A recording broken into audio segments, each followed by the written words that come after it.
Welcome to Kenton Teaches. Enjoy the video. You begin by opening Settings and navigating to Accessibility, then Zoom. Turn Zoom on so three-finger gestures work.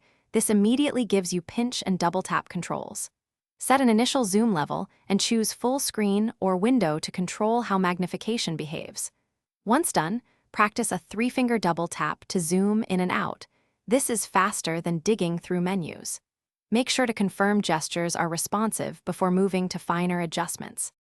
Continue by tailoring the controls to match how you use the phone. Double tap with three fingers to toggle. Pinch with three fingers to zoom in or out smoothly, which helps when reading small text or inspecting images.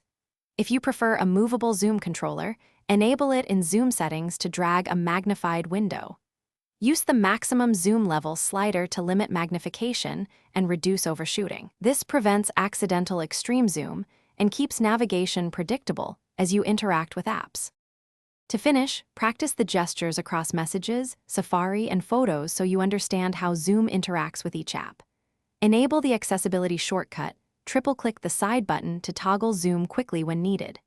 If something goes wrong, gestures not responding or zoom stuck, first try restarting your iPhone.